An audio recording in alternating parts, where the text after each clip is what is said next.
오늘 우리가 읽었던 본문은 사도 바울이 고린도 교회에 보낸 편지 중 일부입니다. 내용은 전에 가르친 대로 구원 얻는 도리인 복음을 굳게 지키고 헛되이 믿지 않아야 구원을 얻는다라는 내용으로 시작을 하고 있습니다. 이 말씀 중에 주님은 우리를 위해서 죽으셨다는 내용과 우리를 위해서 살아나셨다는 내용, 그리고 그 부활의 주님을 많은 사람들이 목격했다는 내용을 담고 있습니다. 오늘은 부활주일입니다. 주님의 부활을 기념하고 감사하고 찬양하는 그런 날인데, 이 주일을 맞기 때문에 구원의 도리의 한 부분을 차지하고 있는 이 부활을 포함해서 오늘 좀 완전체로 구원의 도리를 여러분에게 다시 한번 알려드리고, 그 구원받은 백성으로서의 우리의 삶은 어떠해야 할 것인가를 말씀드리고자 오늘 설교를 준비했습니다.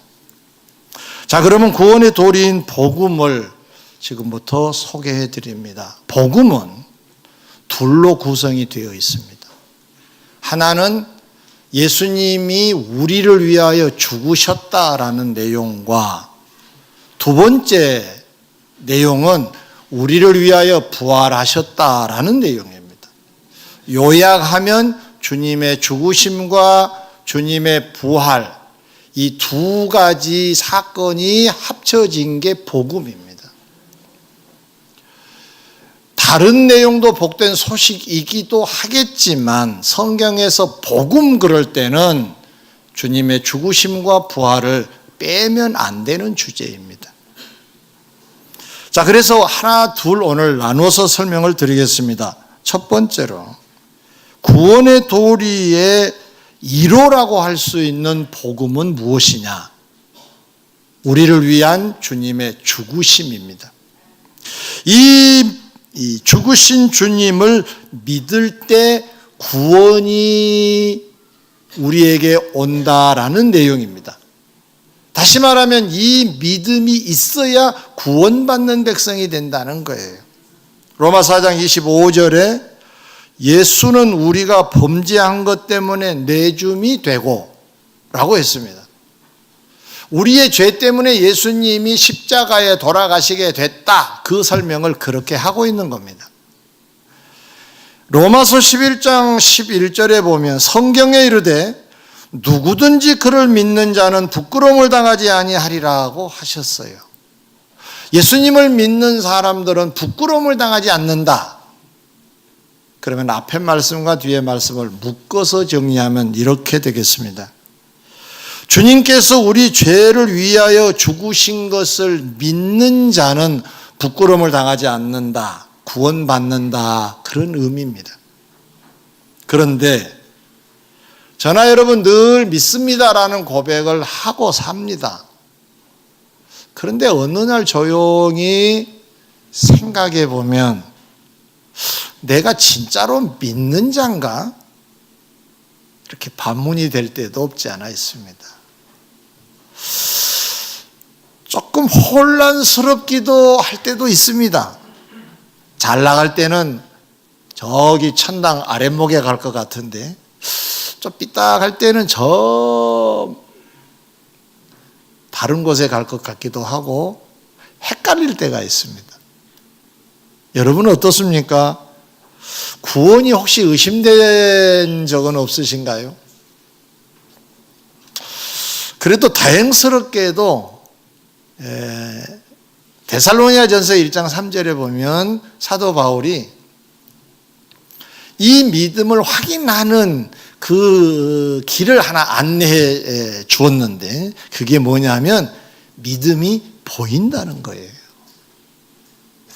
우리가 믿음을 잘 못 보기 때문에 믿는 자인가 아닌가 헷갈린다고 그랬지요. 근데 바울은 믿음이 보인다는 거예요. 그럼 보이는 믿음이 나에게 있기만 하면 의심할 여지는 없는 거잖아요. 1장 3절에 그는 이렇게 말합니다. 사랑과 믿음과 소망을 자기는 보았다는 거예요. 데살로니가 교회가 갖고 있는 믿음을 보았고, 그들이 갖고 있는 사랑을 보았고, 그들이 갖고 있는 하늘에 대한 소망을 보았다는 거예요. 근데 그게 뭔가 들여다봤더니 믿음의 역사와 사랑의 수고와 소망의 인내라는 말씀으로 설명을 하고 있어요. 이게 무슨 의미냐? 이런 얘기입니다. 믿는다면 역사를 한다는 거예요. 역사란 말은 일을 한다는 말입니다. 일한 걸 보니까 믿음이 있네. 그렇게 할 수 있다는 말입니다. 누군가를 수고해서 섬겨요. 사랑하고 있네. 천국에 대한 소망이 있는 것은 힘들고 어려움이 난관이 있을 때도 잘 참고 묵묵히 나아가고 있는 것을 볼 때 소망이 확실하네. 그렇게 설명을 하고 있는 것입니다. 이 원리로 오늘 소개된 우리를 위하여 죽으신 주님을 믿는 믿음도 그러면 보여야 되는 거잖아요. 나를 위해서 돌아가신 예수님을 믿습니까? 여러분을 위해서 돌아가신 예수님을 믿으시면 아멘? 그러면 이 원리로 그러면 우리 이 믿음도 보여야 되는데 어떤 걸 보여야 되는가를 지금 설명해 드리겠습니다. 잘 들으셔야 됩니다. 자, 그럼 첫 번째로 우리 죄를 위하여 귀하신 생명을 버리셨으니까, 날 위하여 죽으셨으니까 가장 기본적으로 드는 마음, 감정의 상태는 황송한 마음이 들어야 됩니다. 너무 죄송한 거예요. 나를 위하여 고귀하신 생명을 깨버리셨다? 나를 위하여 갚을 수 없는 빚을 갚으셨다? 황송하지요. 나하고 비슷한 어떤 누군가가 나를 위해 주는 것도 고마운 일이지만은 이건 죄 없으신 예수님이 죄 많은 나를 위하여 돌아가셨으니 이건 너무너무 그냥 고마워 이런 정도는 아니라는 거예요. 황송하다. 이 주님을 대할 때 황송한 마음, 죄송한 마음이 기본으로 깔려 있어야 되는 거예요. 이 말을 역으로 말하면 주님을 대할 때 황송한 마음이 아직 없으면 나를 위하여 죽으신 주님을 믿는 믿음은 아직 아니에요. 여러분 어떻습니까? 황송하세요? 미안하세요? 나 때문에 돌아가신 주님이 너무너무 죄송스러우셔야 되는데 이게 있을 때 주님을 대할 때마다 그런 마음으로 대하는 것을 보인다면 그것은 주님의 죽으심을 믿는 그 믿음을 보이고 있다고 말할 수가 있다, 그런 말이죠. 지난번 설교 때 주님은 제자들에게 당신이 곧 돌아가실 것과 부활하실 것을 설명을 하셨다고 했는데 그때 그 무렵 딱 그 시간에 두 명의 제자가 어머니와 동행을 해서 예수님을 찾아와 청탁을 합니다. 한 자리씩을 부탁하는. 그러자 나머지 10명의 제자도 흥분했다고 그랬어요. 그때 우리가 뭐라고 나눴습니까? 이 제자들을 참 철없다, 한심하다 그랬습니다. 3년간 따라다녔으니까 이 정도는 아닌 줄 알았는데 3년을 따라다녀도 여전히 이 모습이 있거든. 그럼 이 말씀에 비춰서 우리를 한번 보자 그 말이죠. 우리는 어떻습니까? 지금 뭘 많이 추구하고 있나요? 주님을 섬기는 중에 뭘 내가 원하고 있는 건가? 무엇 때문에 가끔 삐지기도 한가? 그 핵심 주제가 뭔가? 이것은 미안하지만은 나를 대신하여 죽으신 주님에 대한 황송함이 사라질 때 생길 수 있는 현상들이에요. 그럼 정말로 나를 위해서 돌아가신 주님을 믿는 사람들은 황송하기 때문에 없는 게 기본이고요. 있으면 너무 감사한 거고요. 예? 그렇게 되어야 되는데 뭔가 지금 자꾸 더 바라고 세상적인 욕심만 부리고 있다면 우리도 철없는 수준, 한심한 수준이 될 수도 있다 그런 말이에요. 황송한 마음이 들 때만이 부활의 주님, 십자가에 돌아가신 주님을 제대로 믿는 사람이라고 말할 수 있다는 말입니다. 어떤 책을 보니까 어떤 목사님이 이런 자기 간증을 하신 걸 봤어요. 자기는 새벽마다 기도할 때 하나님 앞에 이렇게 기도한다는 거예요. 하나님, 과하십니다. 과하시네요. 네, 그게 토를 달기를 아무리 생각해 봐도 자기 같은 죄인은 없다는 거예요. 굉장히 지능범이라는 게 본인이 생각을 해도 이렇게 죄를 교묘하게 지을 수는 없다는 거예요.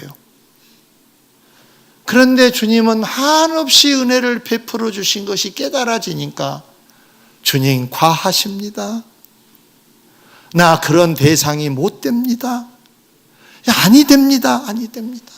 그 고백을 할 수밖에 없었다는 거예요. 여러분 어떻습니까? 황송함이 기본적으로 깔려있지 아니하면 우리는 한심한 제자들처럼 되기도 쉽고요. 이 목사님의 반대 현상이 벌어지기도 합니다. 이것밖에 안 주신가요? 내가 얼마나 고생을 많이 했는데 헌신과 봉사를 내가 1등으로 한 것 같은데 나에게는 왜 안 주시는 건가요? 라는 생각이 들 수도 있지 않을까요? 황송한 마음이 없다면. 작은 두 번째로 주님의 십자가 사건으로 내가 구원을 얻게 되었어요. 황송한 다음에 찾아오는 감정은 어떤 감정일까요? 감사겠지요. 감사겠죠. 나를 위하여 몸 버리셨으니 그리고 나를 살리셨으니 황송함은 기본으로 깔려 있고 그 위에 감사의 입장을 분명히 갖는 게 맞겠지요. 혹시 주님을 이렇게 만나기 위해서 와서 예배를 드릴 때 여러분은 어떻습니까? 감사 기도를 좀 많이 하신가요? 어떠신가요? 네. 돌아보니 주의 은혜입니다. 이럴 수 있었으면 좋겠습니다.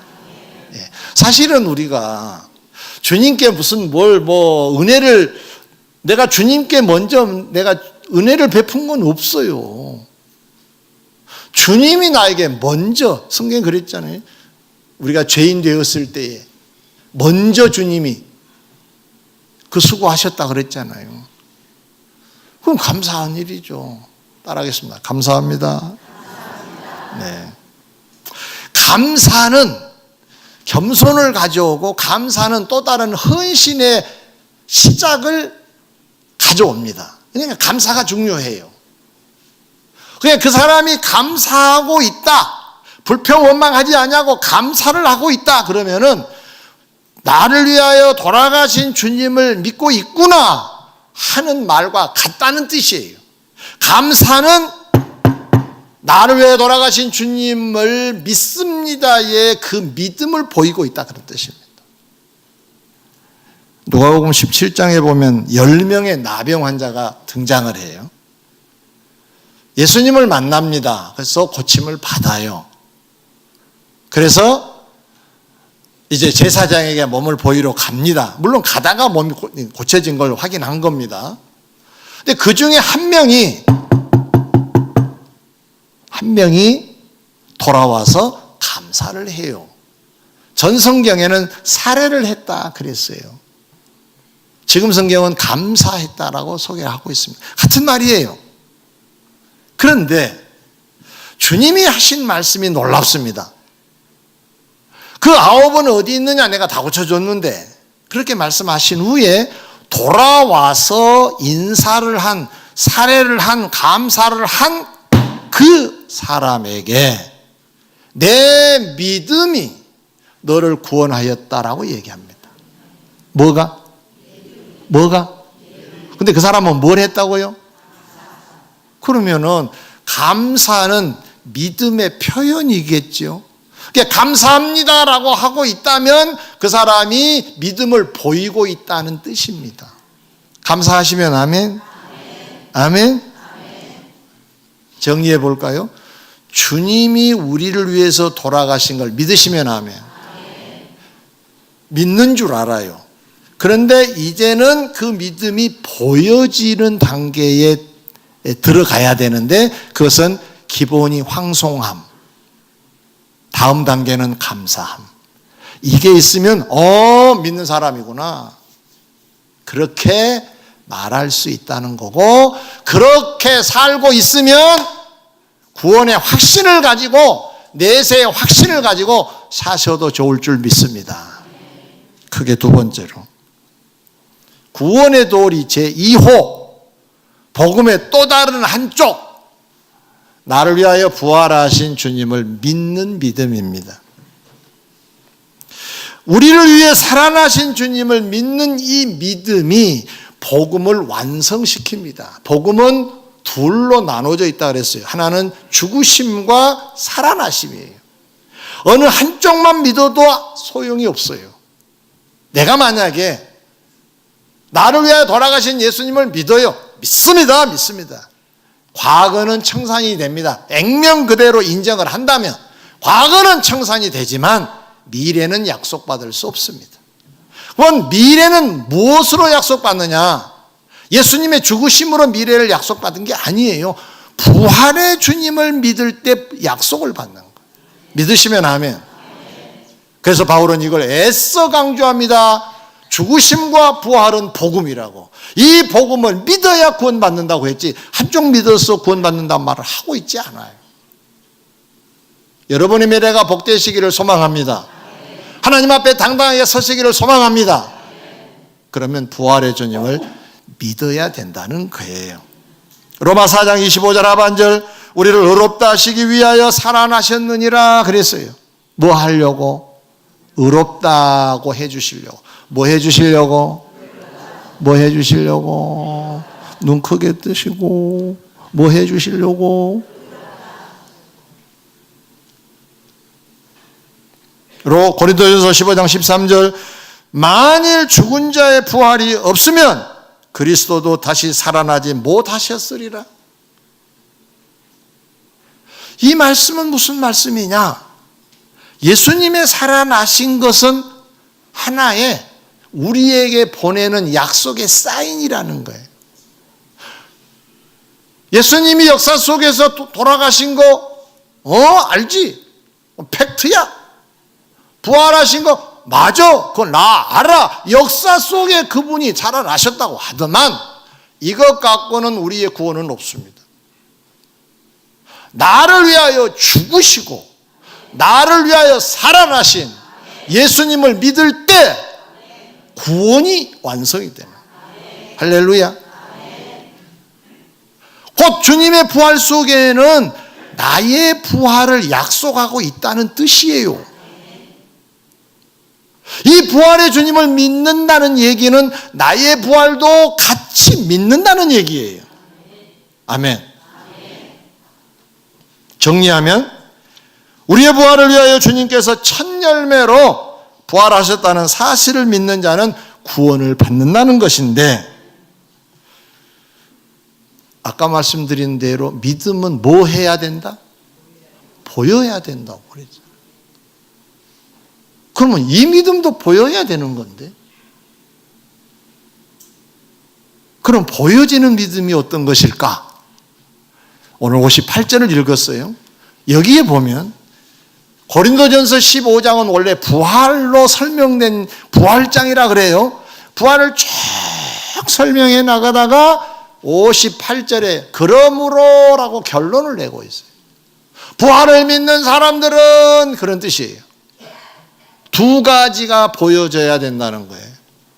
하나는 견고하여 견실하여 흔들림이 없어야 된다 그랬어요.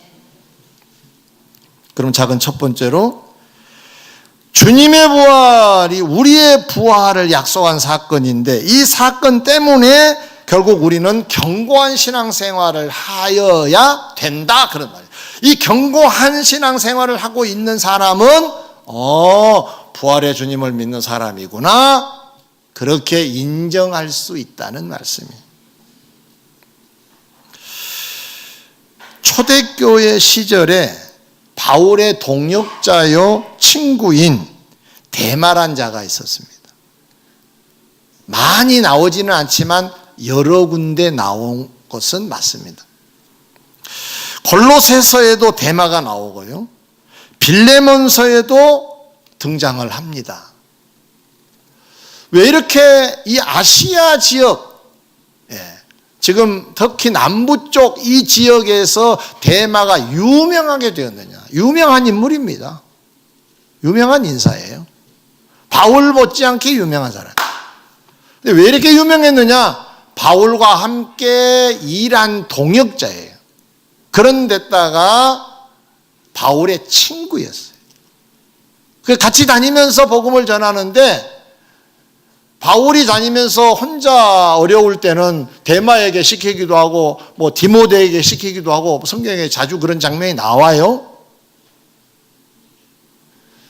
그래서 유명한 사람이 된 거예요. 심지어는 감옥에 1차 감옥에 갔을 때도 가요. 2차 때도 가요. 감옥에 같이 갈 정도면은 유명한 인물이죠. 그런데 그가 다니다가 2차 전도 여행 감옥 수감 중에 안 되겠다 싶어서 가버려요.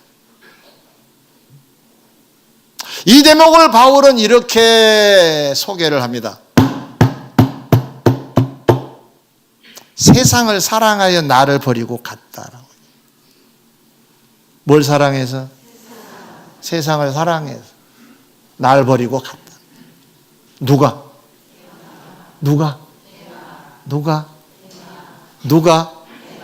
데마라는 사람. 좁혀보면 데마는요, 여러분 예수 믿으셔야 돼요. 그래야 천국 갑니다. 외쳤던 사람입니다. 뭘로 알 수 있느냐? 동역자라고 했잖아요. 바울을 도와서 그렇게 가르친 사람이었다는 얘기예요. 그것 때문에 같이 감옥에도 갔다는 얘기예요. 그런데 지금 세상을 사랑하여 갔다? 그럼 뭐 하는 겁니까 지금? 그리고 데마는 다시 등장하지 않습니다. 이것이 그의 끝이었습니다. 그러면 자, 예수님이 여러분을 위해서 죽으시고요, 여러분을 위해서 살아났습니다. 우리의 죄를 위해서 죽으시고요, 우리를 하나님 앞에 당당하게 세우시려고 부활하셨습니다. 여러분 믿습니까? 그러면 사람들이 믿습니다 하고 아멘 했을 거 아니에요. 그게 가르친 사람이에요. 그런데 정작 본인은 그 믿음이 없었던 거예요. 조심스럽습니다. 이렇게 말하지요. 교회 다니는 곳으로 천국 가신다고 생각은 조금 조심해야 됩니다. 내가 무슨 일을 좀 거들었다고 당연히 천국 갈 것이라고 하는 생각은 오늘 조금 내려놓고 고민해 봐야 됩니다. 큰일 났네. 얼굴이 심각해져.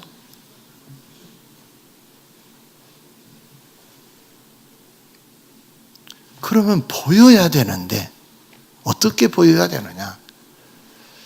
좀 어설퍼도 꾸준해야 돼. 사람의 감정이라는 게 늘 쾌청은 아니잖아요. 날씨도 흐림도 있잖아요. 비도 오고. 그런 것처럼 그럴 수 있어요. 그러나 그것이 많이 저쪽으로 가버리는 것은 의심할 여지가 있다. 조금은 의심을 안 해도 되지만 세상으로 쭉 가버렸다? 이거 의심할 만하죠. 믿지 않아서 간 거예요. 여러분은 흔들림이 없이 꾸준하시기를 권면합니다. 어설퍼도 꾸준해야 돼. 목사가 혹시 여러분을 좋은 눈으로 안 봐도 그럴 리는 없지만 그래도 그냥 버텨야 돼요.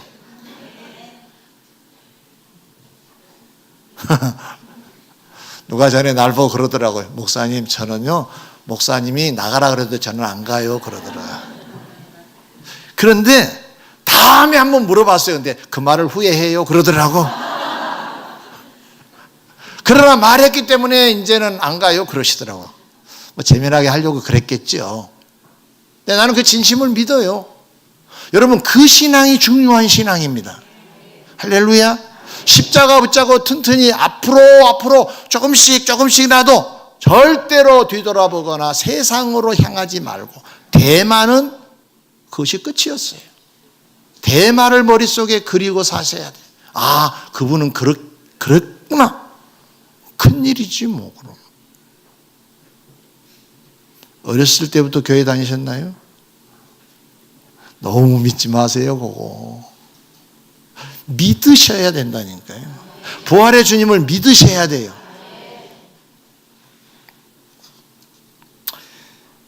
두 번째로 마지막입니다. 주님의 부활은 우리의 부활을 약속한 사건이에요. 그건 우리가 부활된다는 거잖아요.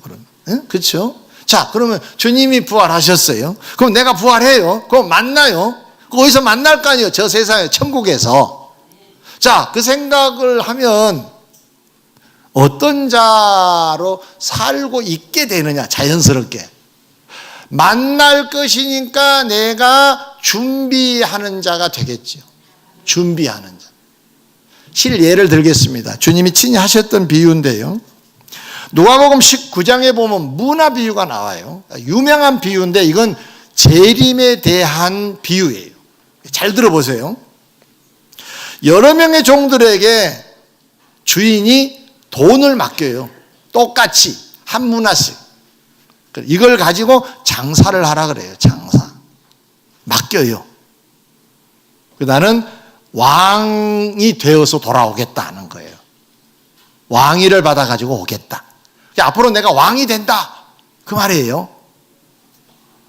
그런데 사람들은, 당시에 그 주위의 사람들은 이 사람이 왕 되는 걸 원치 않았어요.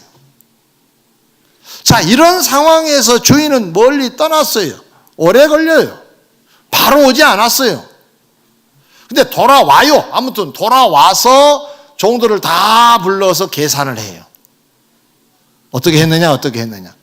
한 사람이 하나를 가지고 10개를 남겼습니다라고 보고를 하죠. 그 사람은 모든 종들보다 더 뛰어난 대접을 주인이 해요. 가장 우수하게, 가장 극진하게, 10고을을 다스리는 최고의 대접으로 대접합니다. 그럼 도대체 이 사람은 뭐한 사람이냐? 어때서 이것이 가능했을까? 여기에 비밀이 들어있어요. 자, 좁혀보면 주인이 돌아올 것이라고 믿었을까요? 안 믿었을까요? 안 믿었으면 이렇게 안 해요. 대충 하지. 뭘 그렇게 열심히 살아? 그 주위를 보니까 적당하게 산 사람들이 있었어요. 아예 일도 안 한 사람도 있었어요. 그 사람들 영향을 받을 수 있는 거잖아요. 그러면 대충 나도 살 수 있는 거예요. 근데 왜 그렇게 열심히 했냐고요. 더더군다나 주위 사람들이 이 사람이 왕 되는 걸 원치 않았다 그랬어요. 그건 이 열악한 환경이잖아요. 그런데도 왜 그렇게 열심히 할 수 있었을까? 주인은 돌아온다. 다 같이. 주인은 돌아온다. 주님은 돌아온다. 주님은 돌아오십니다. 그러면 그날 만날 건데, 그걸 만나는 자리에서 주님하고 내놓은 게 있어요. 내놓을 게 있어야 되잖아요. 안 내놔도 아시겠지만. 그러면 자연스럽게 이 비밀을 안다면 주의 일에 더욱 힘쓰는 자들이 될 수밖에 없지 않겠냐는 거죠. 그러면 그것은 이 사람이 부활의 주님을 믿는 사람이구나라고 알게 되겠죠. 그래서 제가 그렇게 표현한 겁니다. 그 믿음은 보이는 거라고. 열심히 주를 위해서 살고 있는 분들 보면은 그것만 보지 마시고, 야, 저 사람은 부활의 주님을 믿는 사람이구나, 그렇게 바라보시는 게 맞아요. 할렐루야. 아멘. 말씀을 맺고자 합니다. 오늘 부활 주일입니다.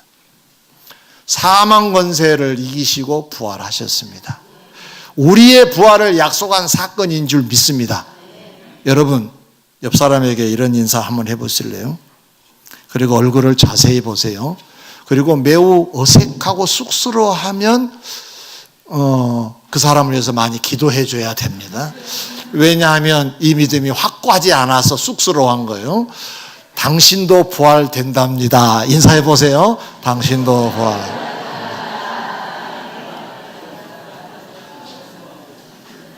쑥스러우신가요? 어색한가요? 확실한가요? 확실한가요? 좋아요.